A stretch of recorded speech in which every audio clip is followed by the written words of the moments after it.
Hello, everybody, and welcome to today's Mirror Talk. My name is Kaeza. I'm your host for today, and we're going to hear from Luke Kemp, and then we'll take questions from the Mirror community. After that, we'll open it up for some questions from all of you. So let me introduce Luke.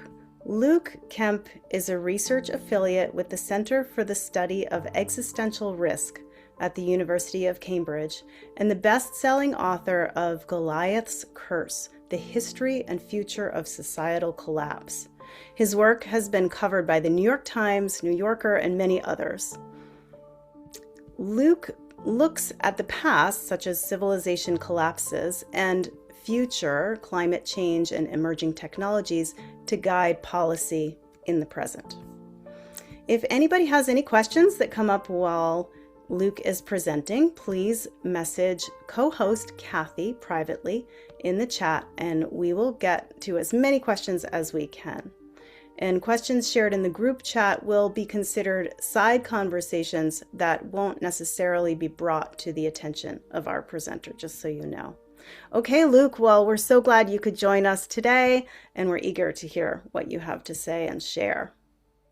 Thank you for having me, and thank you for the kind introduction, Gazer. I'll briefly share my screen.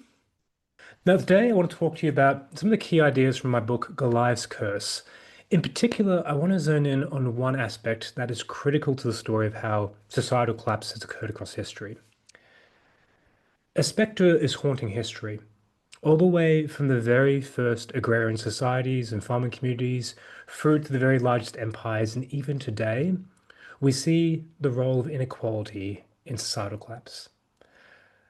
Roughly 9,600 years ago, farmers from Anatolia, modern-day Turkey, began to migrate up through the Mediterranean all the way to Ireland and Great Britain. Wherever they went, there was this interesting pattern of boom and bust. Often after roughly 300 years, they go through a cycle of permeating a community, growing very large, growing very dense, and then going through some kind of catastrophic population collapse.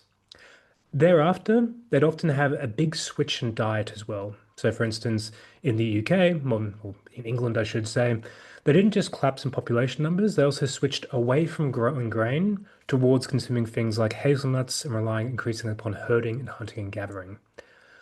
It wasn't just they were growing bigger. One of the other things that happened here was that every time they went through this boom bust cycle, there was a growth in inequality. We see this both in terms of housing sizes, but also grand burials for certain individuals.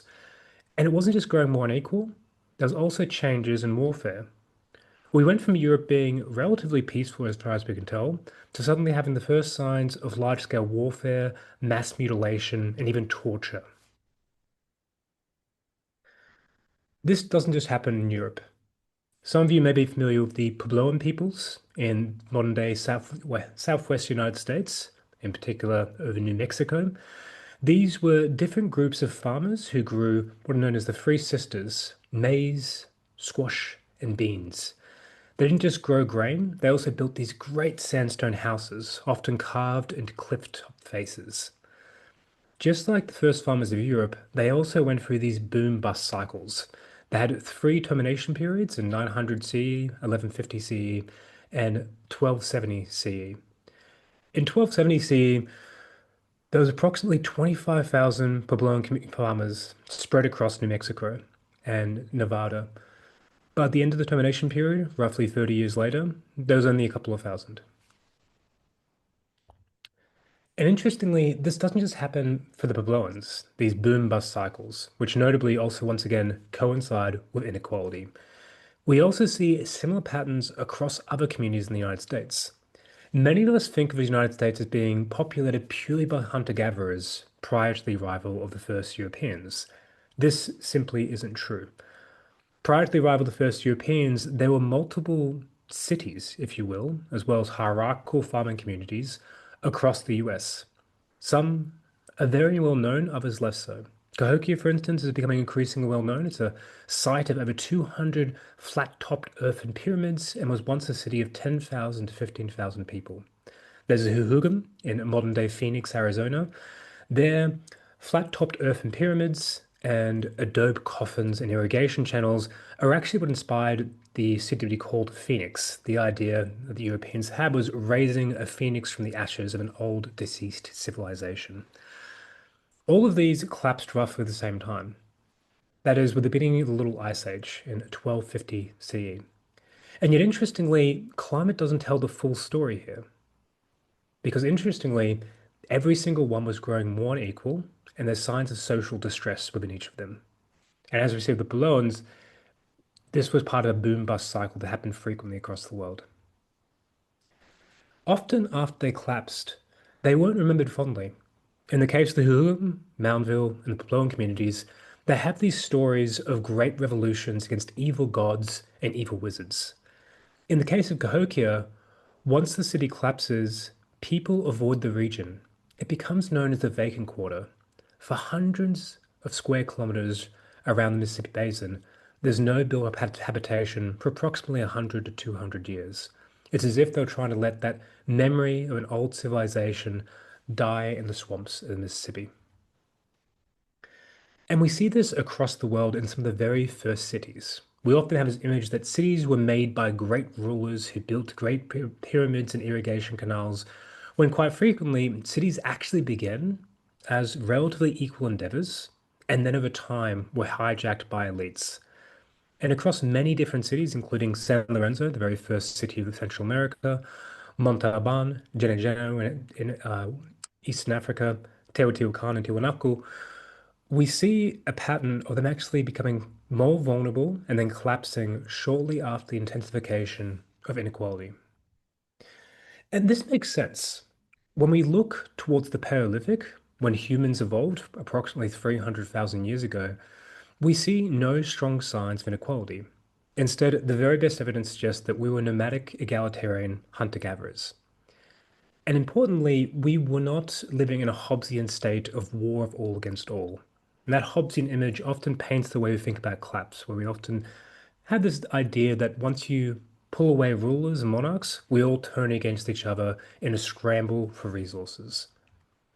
Instead, when we actually look towards history, we see these great zones, what I call fluid civilizations, of shared culture, genes, instruments, and technology. So, approximately 100,000 years ago, all the way from the west coast to the east coast of Africa, we see trade in musical instruments, in lithics, so stone tools, and even in genes and culture.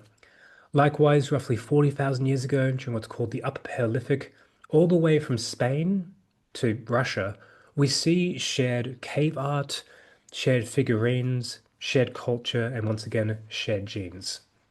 So people were completely capable of cooperating and maintaining trade across large distances. And as far as we can tell, they also had, despite what Stephen Pinker says, very low rates of violence. This changes with the onset of what's called the Holocene, essentially an entry into more stable, warm climatic conditions.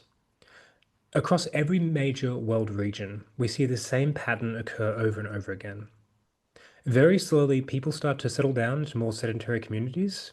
This is often done on a seasonal basis, and it takes thousands of years. They start to grow more and more grain.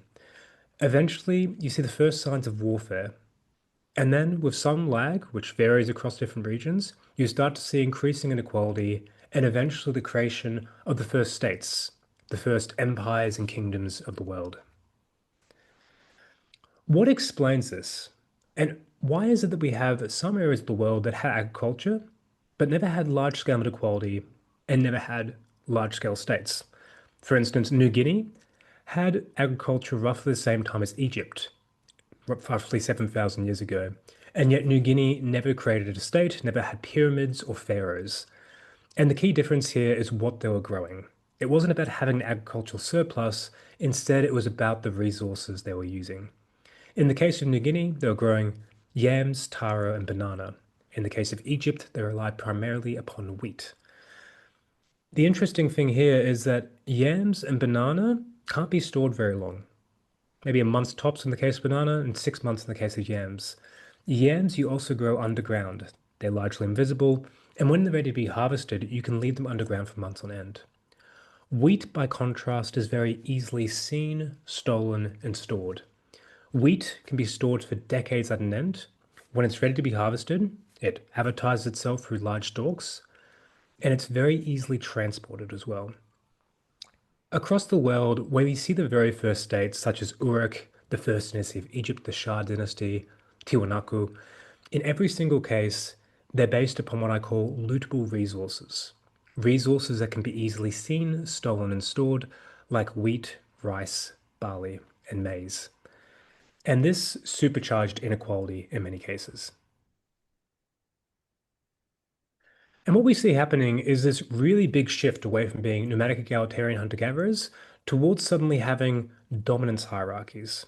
Societies in which people are ranked, and there's usually a small group or even an individual ranked above everyone else who maintains their rank through both superior resources and, most importantly, violence and force. And this is also echoed in genetic data. Roughly 8,000 to 4,000 years ago, you see a big bottleneck in the Y chromosome, which essentially suggests that a small number of men were increasingly monopolizing reproduction, which makes sense. One of the preoccupations of most leaders throughout history, from the emperors of China through to the very first Mesopotamian god kings, was to have their own harem. And alongside the rise of these states, what I call Goliaths, these collections of different dominance hierarchies, we see inequality rising with them. In a majestic sweep across history, Walter Scheidel, in his book The Great Leveler, shows that in general, wealth inequality tends to increase until you have one of four events occur, what he calls the Great Leveler. And that includes either a pandemic, such as the Black Death, mass mobilization warfare, like the World Wars, a bloody revolution, like the Bolshevik Revolution, or a societal collapse. Those tend to reset the playing field, but until those kick in, generally speaking, wealth inequality increases. That's for two big reasons. Having capital, things like land or the one world stocks, they tend to increase more quickly in value than wages do. And on top of that, very simply put, once you have power, it's more easy to get more power. And this could lead to excessive levels of inequality. One review of 28 states found that they were on average 77% towards the maximum level of theoretical inequality. That maximum level is a situation in which one individual holds all the surplus wealth and everyone has just enough to get by, survive, and reproduce on. When we look at big collapse events throughout history, such as the late Bronze Age collapse, we had a collection of different large Goliaths across the Mediterranean, many of which we may be familiar with, such as the Hittite Empire, the Old Egyptian Kingdom, the Assyrians. They all collapsed in a fairly coordinated fashion.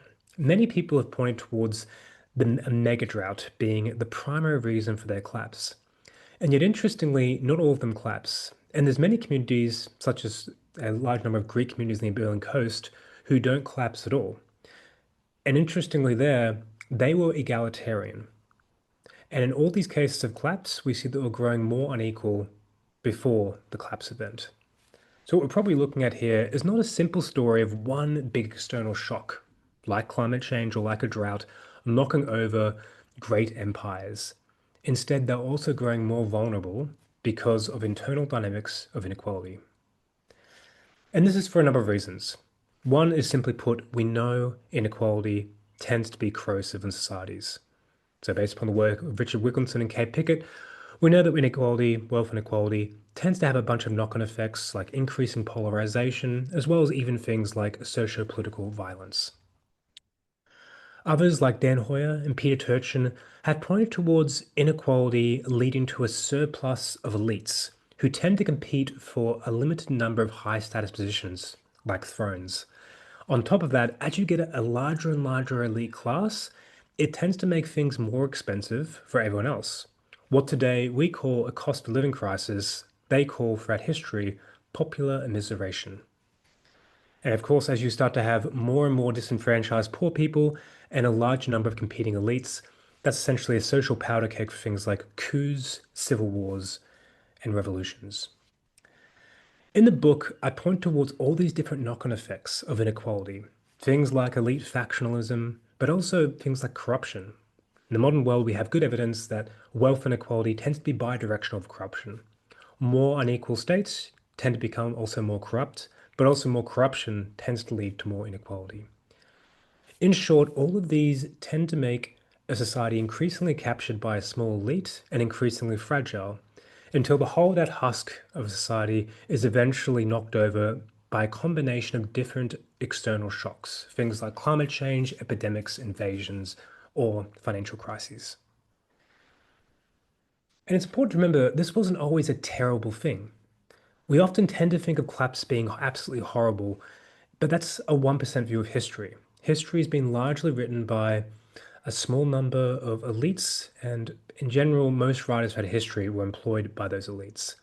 And when we look at archaeological data and archaeological relics, it tends to be things like cities, great monuments, and palaces. But that's not where most people lived. And when people actually put pen to paper and wrote about these past collapses, it's quite interesting how they viewed them. So this is written about the first intermediate collapse period in Egypt. The corn of Egypt is common property. Indeed, the poor man has attained to the state of nine gods. He who could not make a sarcophagus for himself is now the possessor of a tomb. Behold, noble ladies are now in rafts, and magnates are in the labor establishment, while he who could not sleep even on walls is now the possessor of a bed. Servants spoke freely, the nobles lamented, and the poor rejoiced. Collective ownership of commonly produced food, or poor people having beds, is not usually something we associate with collapse. But clearly, for the writers of Egypt, that was something that they really worried about. They spend more time stressing about the inversion of the social pyramid than they do talking about things like civil war. And it's worthwhile remembering that today we live in a very unique time where, because of the Great World Wars, we had this massive compression of inequality in the 1940s. You see this across all the major economies like Germany, the US, France, China, and that in turn also helped to lead to the rise of welfare states. And yet, roughly in the 1980s, you start to see wealth inequality creep back up. And interestingly, that's also when we start to see things like the rise of polarization in places like the US. And in many ways, the rise of polarization, the far right, democratic backsliding, the cost of living crises we see across most of the OECD, rather than these being individual, idiosyncratic things happening in different polities, they're all part of the same trend driven by growing wealth inequality. History is in some ways repeating itself. Today, when we think about great risk and societal collapse, we don't tend to think about just simply a drought. Instead, we think about things like nuclear weapons, global climatic change, potentially advanced AI systems and killer robots, and pandemics, engineered pandemics. These are what we call existential risk. And interestingly, what lurks behind all of these is once again inequality. If you're going to build a large language model and a huge data center, or you're going to build a lethal autonomous weapon like this Cargo 2 drone, you require cobalt. Roughly 70% of the world's cobalt comes from the Democratic Republic of Congo. And roughly half of that, or just under half, is mined in what are called artisanal mining communities, essentially unregulated miners who often work in incredibly dangerous conditions and often border upon slave-like conditions. The workers will often be paid only a couple of dollars a day for working 12-hour days, and a large amount of the workforce, numbering the tens of thousands at least, are children. Some of you may have heard of Shinkolobwe, which provided the uranium for the world's first atomic weapon, the Trinity test. Shinkolobwe is also in the Democratic Republic of Congo. The uranium that was dug up under the very strict, harsh, and draconian supervision of Belgian authorities eventually ended up in the weapons that were ignited both in the sands of New Mexico and eventually dropped on different Japanese cities, including Hiroshima and Nagasaki. In my line of study, we often talk about global catastrophic risk, essentially risks ranging all the way from an unprecedented loss of more than 10% of global population through to human extinction. And the range between those two could result in global societal collapse, as far as we know. And lurking underneath all of these is concentrations of power and inequality. If we're looking at nuclear weapons, then once again, they rely upon cheap uranium, often dug up in draconian conditions, but they're also very concentrated. 87% of stockpiles held by two countries, the US and Russia. If you're looking at AGI projects, they're very concentrated in the US. If you're just focused on large language models, there's only really three companies you're worried about: Anthropic, Google DeepMind, and OpenAI, all of which are headquartered in the US. If you worry about climate change, then approximately 80% of emissions are attributable just to 10 major emitters if you count the EU as one. And just one country is responsible for roughly a quarter of global cumulative emissions, the US. And when we take a class or private-based lens, the same pattern turns up. Since 2016, with the adoption of the Paris Agreement, roughly 57 companies have been responsible for 80% of emissions. Other studies have found that the richest 1% globally, in terms of wealth, emit more than the bottom 66%.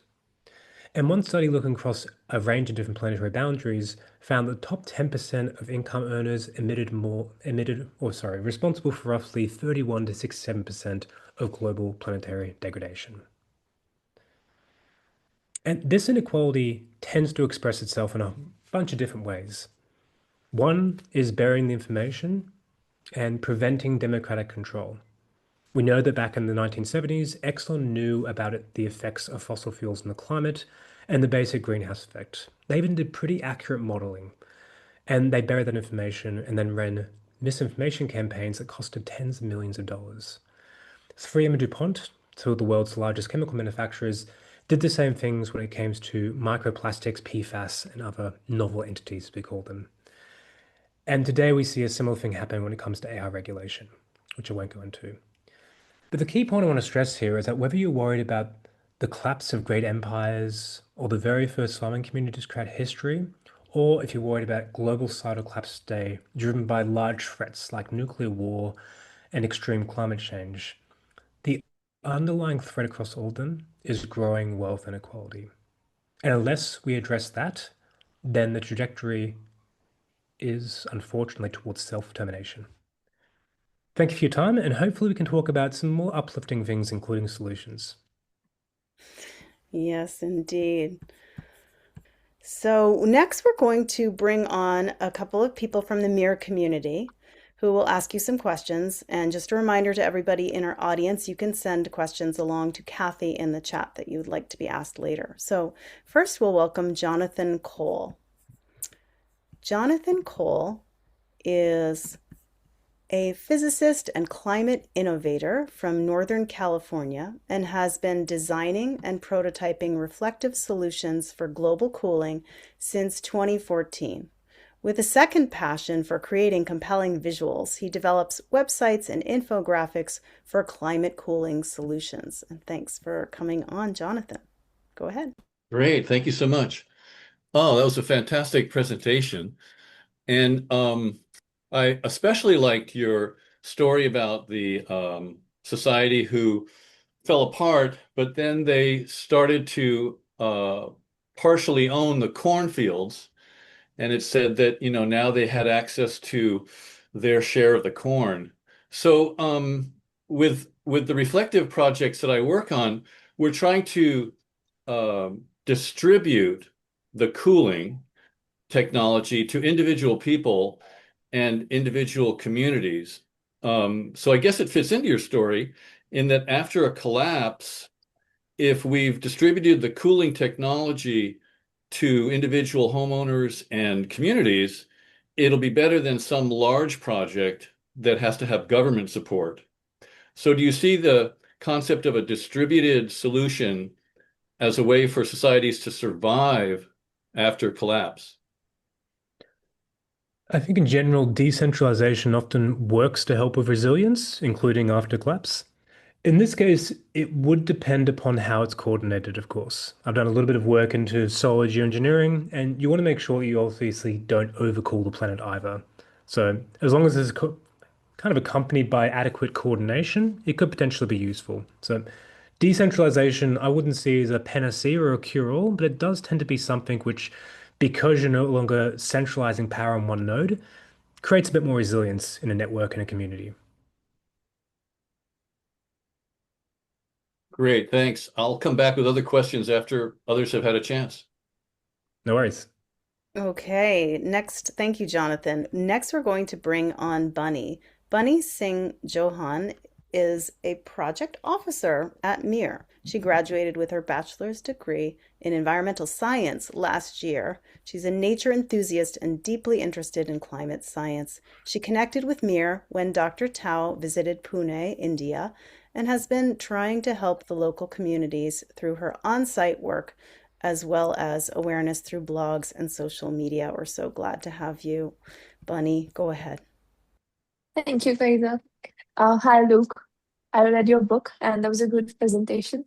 And so I was saying I read your book, and based on that, I really like the emphasis on the stark reality of today's world, how you brought history into context, and then the history repeating itself was a great theme. So, if readers could remember only one theme from your book, Goliath's Curse, what would you want the readers to take from it? Just like one main idea. That is a very good question, Bunny. I'm a very practical person, so if I had them take one idea, it would be that democracy is both something that tends to make societies more resilient, and democracy is something that will likely help us reduce global catastrophic risk. So, in particular, if I could have them remember one story from the book, it would be this thought experiment I have, what I call the Trinity jury. So, Mhm. the Trinity test was the world's very first explosion of an atomic weapon in the sands of New Mexico in July 1945. The US had what was called Trinity test, and the night beforehand, the different physicists led by Enrico Fermi were taking bets as to whether igniting the bomb would ignite the entire atmosphere of Earth, thus killing every single shred of life, not just humans, but every single piece of the biosphere. By that time, the US government also knew that the Nazis were no longer capable of nor pursuing the creation of their own atomic weapon. They still went ahead and detonated the bomb. In the book, I put forward a question of essentially, could democracy have changed that? So imagine that you had a random selected jury of 12 different citizens across the US at the time, nurses, farmers, teachers, cleaners, and you gave them that information and you asked them to make a decision of whether or not we should ignite the bomb. What do we think they would have decided? I've asked a lot of different audiences this, and the most common response is disbelief of, well, of course they bloody wouldn't have said no, said yes. I think people are often thinking also of how would I act if I was in that jury? And similarly, if in the 1970s Exxon had a jury of citizens sitting in on their board meeting when they were talking about burying the information around climate change, I highly doubt the citizens would have said, yeah, it's a great idea. Please lie to my friends and family. That's a fantastic strategy. So while we often tend to be quite down about democracy in the modern world, I think history helps show us that it's actually one of the best ways that we can save the world going forward. I think if you've seen the movie Batman Dark Knight, this is what happens when the two ships and there are bombs and Yeah. Joker wants either one to destroy, but nobody destroys anything. But thank you for the explanation. Just one other question. Hmm? So, if what features of small scale or decentralized societies could be realistically applied today? Like Hmm. the other questioner mentioned the cornfield thing. So, what could we apply today in today's world from those Hmm. societies? First of all, it's a great example in terms of the Batman and Dark Knight, one of my favorite movies as well. It's also interesting because Christopher Nolan is often thought to have like fairly authoritarian leanings. So it was interesting he actually came to that conclusion in the kind of the boat scene. What are the lessons we could take? It's not that we should return to being hunter-gatherers. I'm not a anarcho-primitivist, as some people say. I don't think we can do that. But I think there's both some lessons we can learn in terms of building resilience for our communities and some lessons we can learn in terms of just having better lives as well. And in terms of the latter, in terms of having better lives, it's interesting that a lot of the different studies we have around things like happiness, health, etc., they end up kind of converging upon, get lots of sunlight, have lots of exercise, spend lots of time with friends, things like that. And these are all things that nomadic egalitarians tend to do quite well. And probably the most startling research piece I came across when I was doing this book was that in the studies of happiness, in particular, what's called life experiential happiness, where basically measure how people are feeling on a kind of day-to-day level. Comparing people in the United States and Spain to a hunter-gatherer group in Africa, the hunter-gatherers were actually substantially happier. And that's a result that's been replicated a few times now, despite obviously being, in material terms, much poorer. In terms of resilience, a couple things. One is it's worth noting that these communities did not maintain their egalitarianism just because they were really poor and didn't have a surplus of resources. Instead, it appears to be a direct, conscious strategy. In particular, have what's called counter-dominant strategies. So we see across a large number of nomadic egalitarian communities, when one person tries to dominate the rest of the group, the others tend to keep them in check by doing things like ridiculing them, ostracizing them, so kicking them out of the group, and the very worst cases, doing in-group executions. I'm certainly not suggesting we should be executing anyone at all. I don't think that would actually help whatsoever. But instead, I think it's worthwhile trying to recapture these counter-dominance intuitions and doing things more like kind of having a culture of don't be dominated in the first place and trying to have checks and balances in place to make sure that one person can't dominate. And right now, we can't do the opposite. We have a culture that's built upon the veneration of small numbers of individuals who basically dominate everyone else. And even what we call democracy, most of us work 9 to 5 in small-scale autocracies. So one thing I take from looking at nomadic egalitarians is they have this counter-dominance intuition of looking at a hierarchy and asking, is this useful and justified? They will still, for instance, let a hunter who's better than everyone else lead the hunt. However, that doesn't mean they become God King. They're suddenly not recognized as being superior to everyone else and therefore having access to more resources. And I think we should do a similar thing in the modern world. We should ask, is this hierarchy actually justified, or is this some kind of weird layover from 5,000 years ago? And if not, then democratize it. If we genuinely think democracies are morally superior because people have a shared say in a shared project, and if we think they result in better decision making and they can also guard against checks and balances, then this applies to most institutions, not just governments. So I think taking a kind of critical squint across most of institutions and trying to think of where we can share power and where we can democratize things is something else I take from hunter-gatherers. Okay. Thank you. Thank you so much for the explanation. Thank you, Bonnie. Thanks, Bunny. We're going to bring on Robert Chris next. And Robert Chris holds a Master of Science in Environmental Science and Society and a PhD from the Open University. His research focuses on systemic factors in global climate policy and complexity thinking in early geoengineering discourse. He is a visiting fellow at the Open University and an associate at the Center for Climate Repair, Cambridge. He is the author of Systems Thinking for Geoengineering Policy and has co-authored works with Sir David King and Dr. Sean Fitzgerald. Before academia, Robert was a UK chartered accountant with over 50 years experience. And thanks for coming on, Robert. Go ahead. My pleasure. Fine. Well, look, this has been a great talk, and it's based on a great book. That's also great on several levels. First, it's a superb piece of scholarship that brings together insights from such a wide range of social system collapses over millennia. And it's insightful about what these collapses had in common and, importantly, how they differed. And finally, for most of the people in this audience, it's helpful in raising awareness of the questions that we should be asking ourselves today about our vulnerability to collapse, what form this might take, and of course, most importantly, what we might do to avoid it. Now, a feature of this book that I particularly like is that you and I have arrived at the same basic conclusions about what makes systems vulnerable and how this manifests in the challenges we face today. You approached it by inference from many historical precedents, and my approach was from a theoretical analysis of the internal dynamics of complex adaptive systems. And the fact that we end up in the same place is certainly reassuring for me, and I hope it is also for you. So just to illustrate that very quickly, you conclude that the best decisions are made, just as you've just been explaining, by democratizing the decision-making process.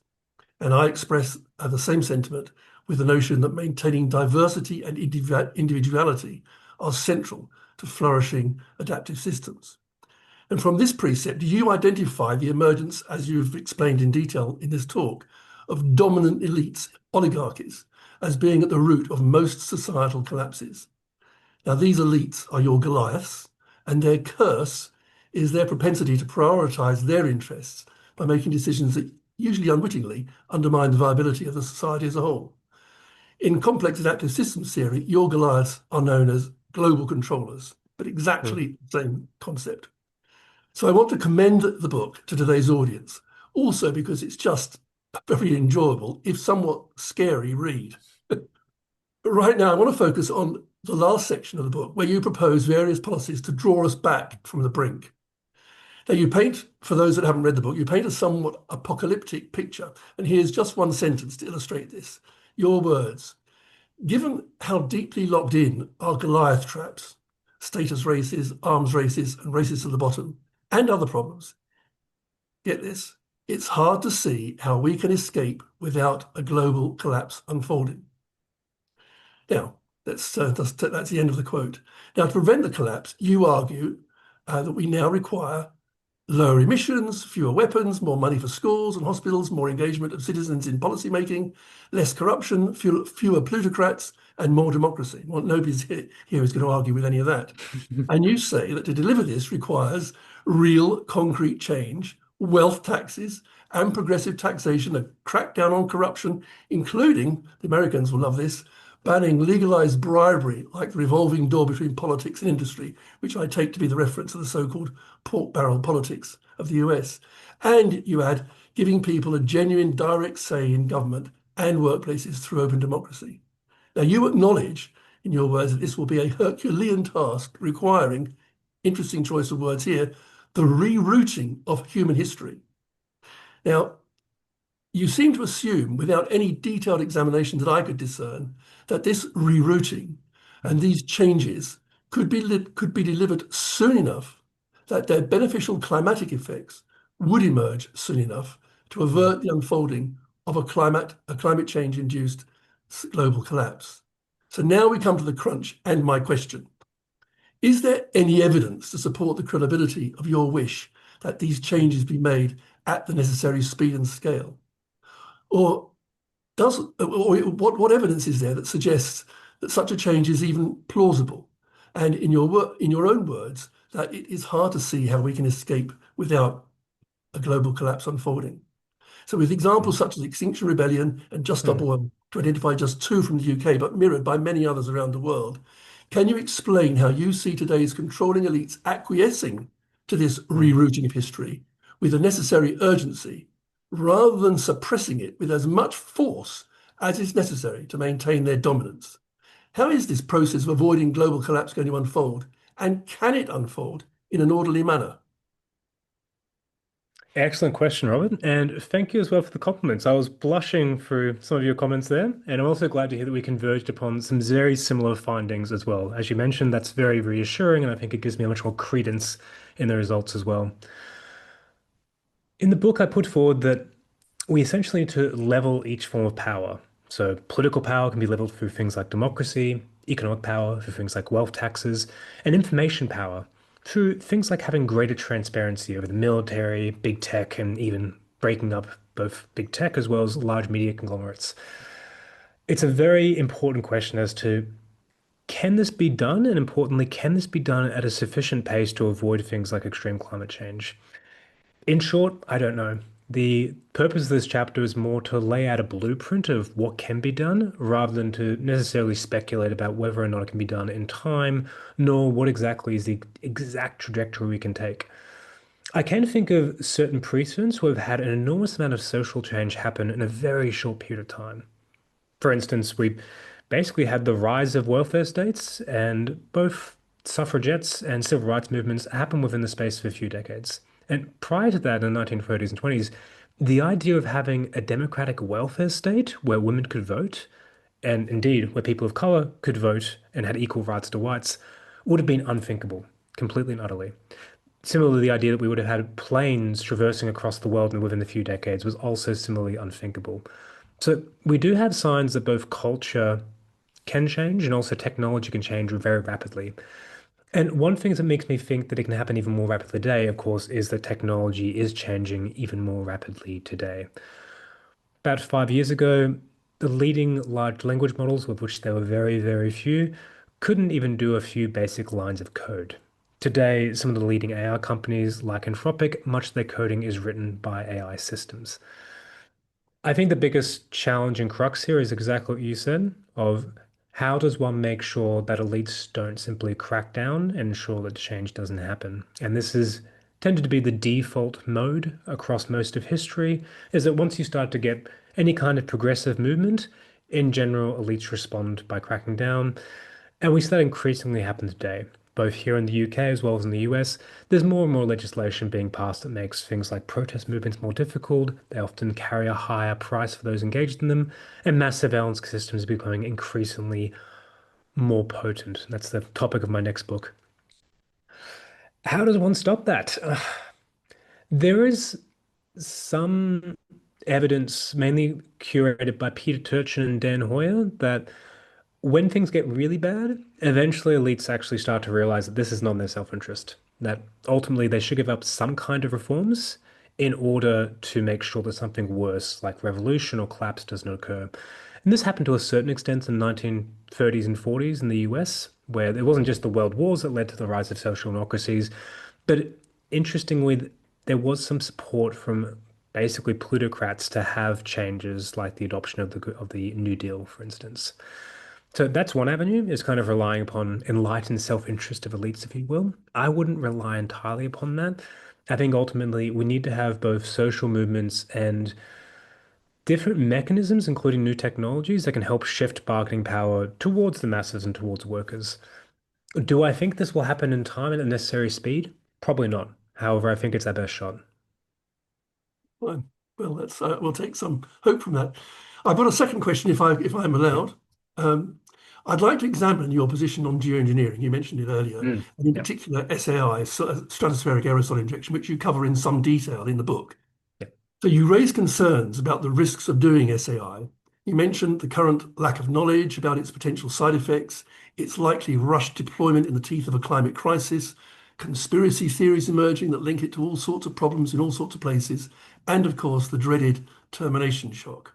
Mm. Now you raise some what I consider to be unfounded fears, such as termination shock potentially causing 4 degrees of warming in 2 decades rather than over 250 years. Now, just to put myself on record here, such a big increase in such a short time is not really credible, and I'm not quite sure where you got that from.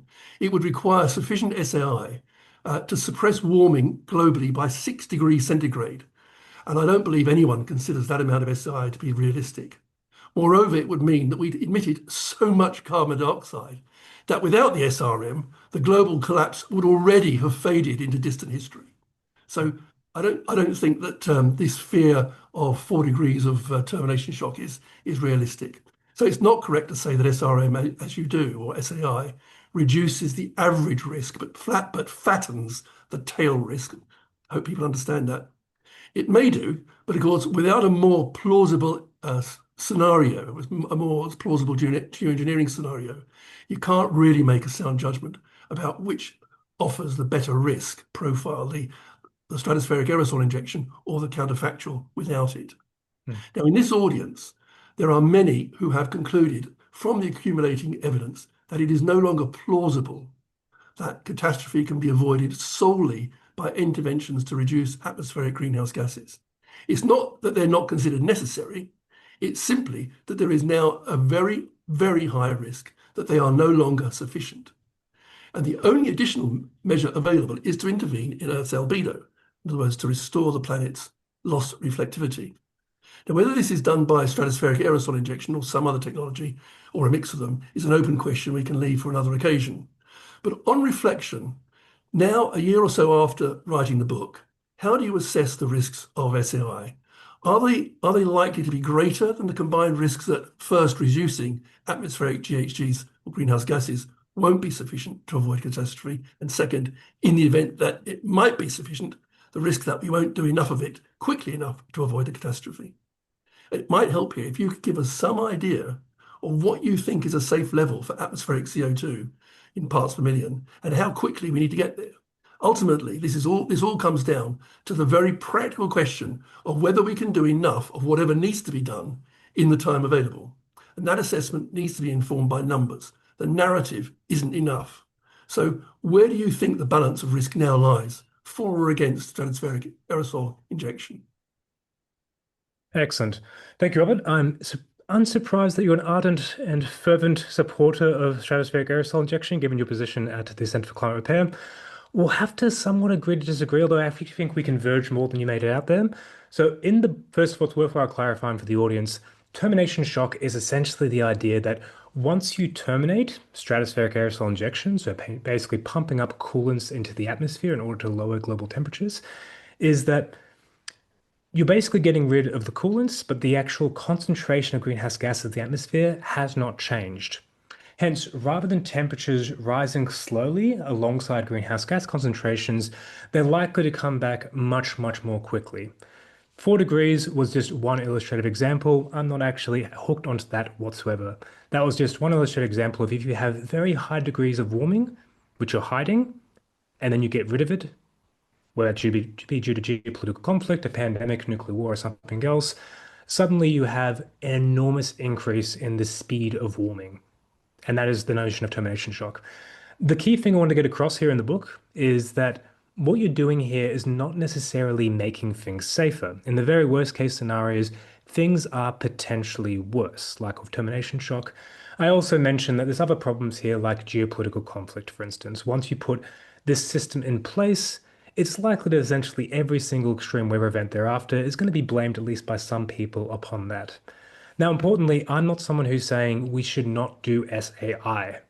I always find myself on the middle ground here of saying, maybe let's consider it, let's do research, let's not make it out to be the holy grail of solving this problem, but rather let's gather research and then make a sober, considered decision, likely through the use of a deliberative assembly or jury, as to whether or not we should use this and to what level.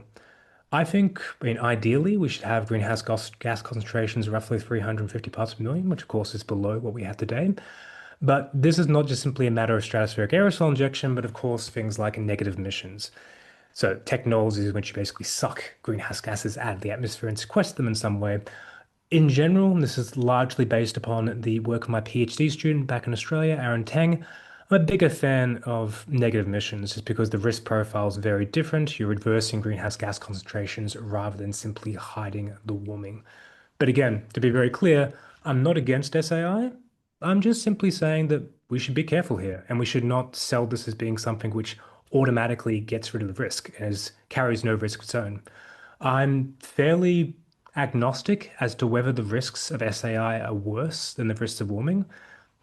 Simply put, we haven't done enough research. As far as I know, myself and Aaron have done the only piece of research on the potential catastrophic risks of SAI, and there's just not much out there, at least 3 years ago when we looked.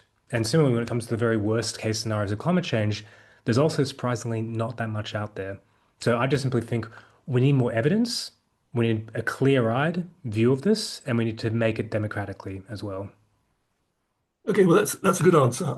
This is not the forum for you and me to kind of get into this in detail, but I would offline like to have that conversation with you because I think the evidence is there now, and those decisions, those risk decisions, can be made quite securely now.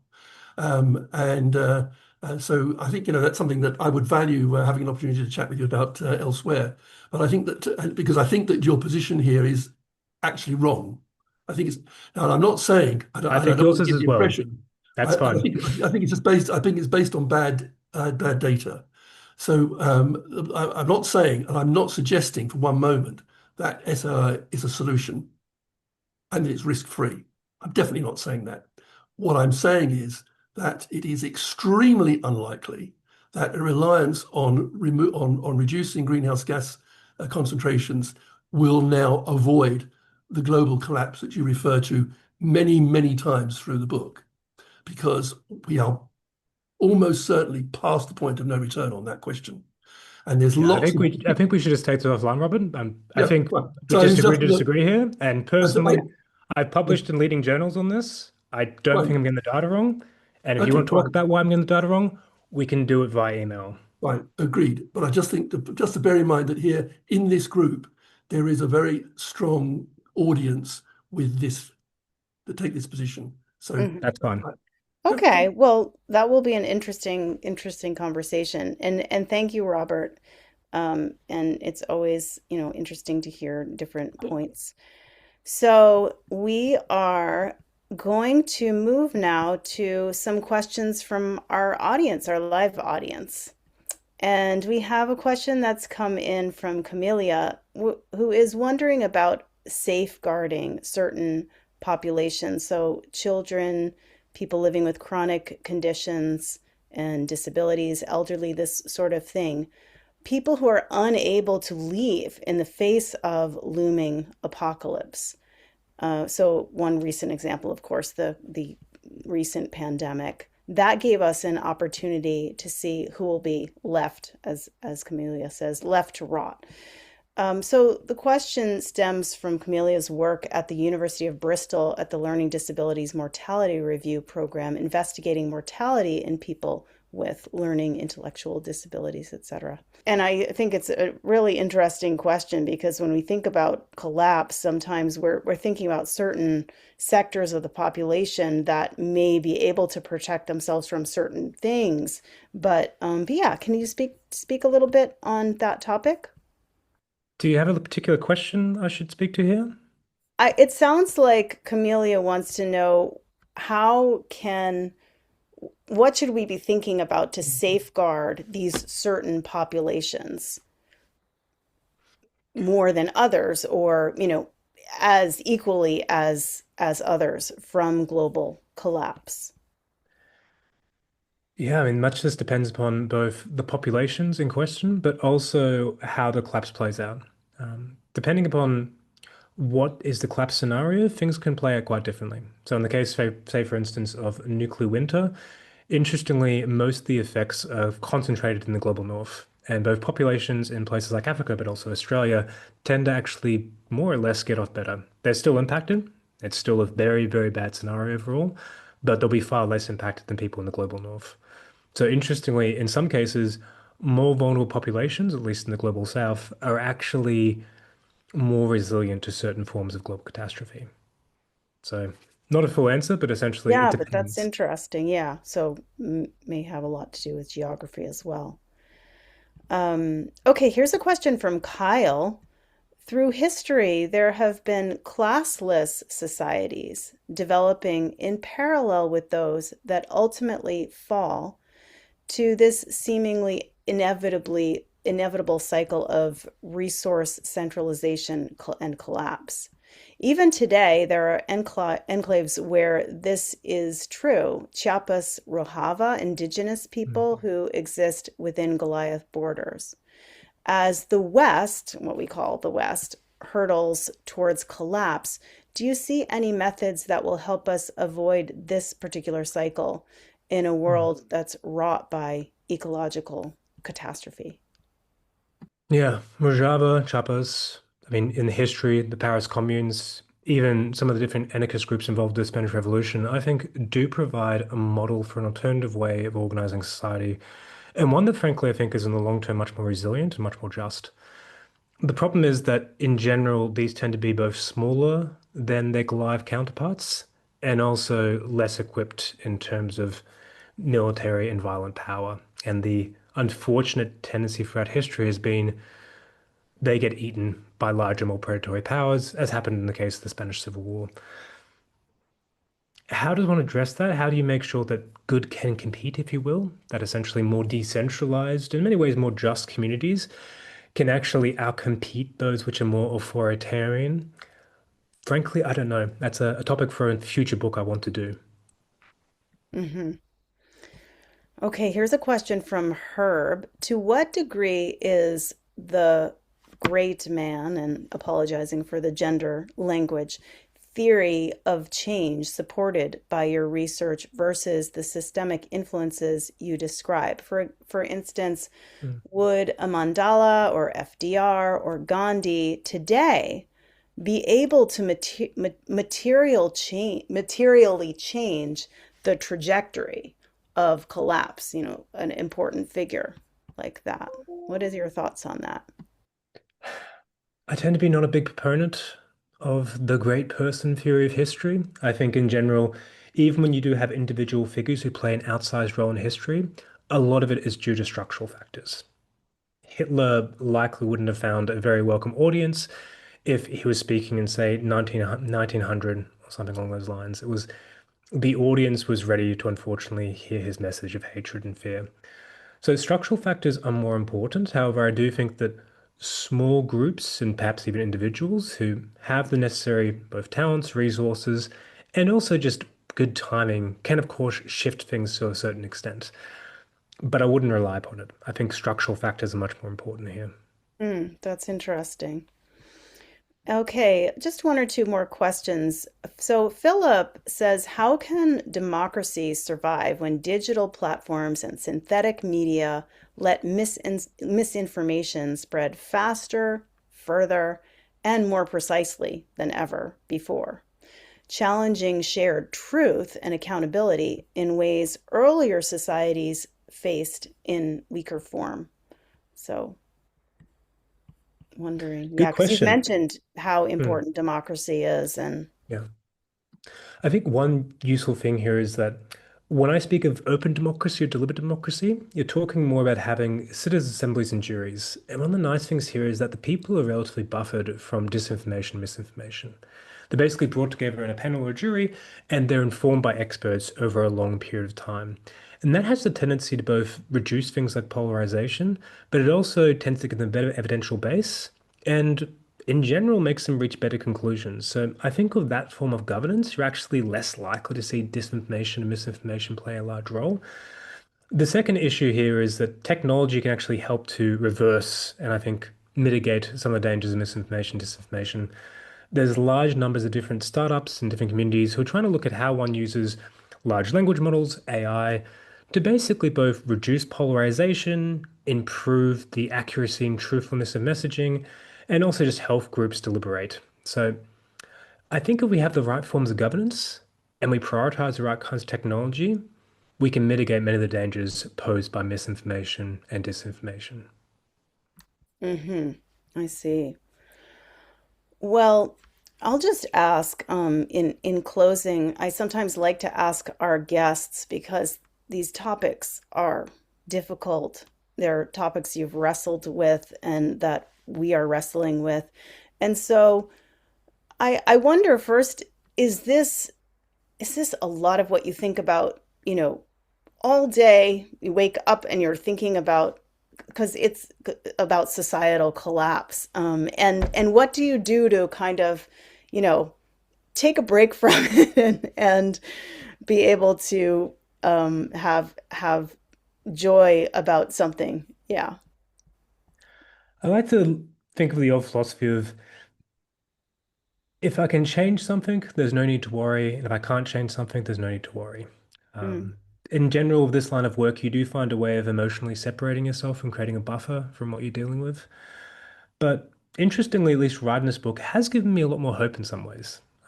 I've changed my position dramatically on things like human nature, as well as the use of democracy. Prior to this book, I actually believed that humans just weren't naturally that good. We probably needed to have rulers. And additionally, that democracy wasn't necessarily the best way to deal with large-scale societies. So, in many ways, my research has actually made me, at least in some regards, more optimistic. And in terms of how I take time off, usual things, I have sports I pursue, like powerlifting. I have lots of close friends and families, and many of whom aren't interested in talking about claps, which is nice. Yeah. Yeah, maybe the parties that you go to, maybe it's not the very first thing you tell people. It varies. It But maybe varies. it is. And maybe it should be. I often wonder, when in a conversation it is that we bring up these sorts of things with people that we've never met, we're sitting next to on the bus or whatever. I mean, I work on the end of the world is usually a pretty good conversation starter. Yeah, yeah. It's true if you want to talk more. Yeah. Well, we really want to thank you so much for coming and speaking with us, sharing all of this research and your, maybe I don't know if you have your book there to hold up, but we saw the picture on your yeah, on your PowerPoint. A wonderful read, and thank you for taking the time No with worries, and me thank you. here. at MEER, we're working to help educate the public while also developing technologies to help curb the warming on our planet. We invite you to keep learning about Earth's energy imbalance and climate science on our website. We also encourage you to sign up for our newsletter where we share updates from our ongoing field work and research. From our recent February newsletter, I just want to highlight that MEER is entering an important phase of readiness for our urban heat and health monitoring program in West Africa.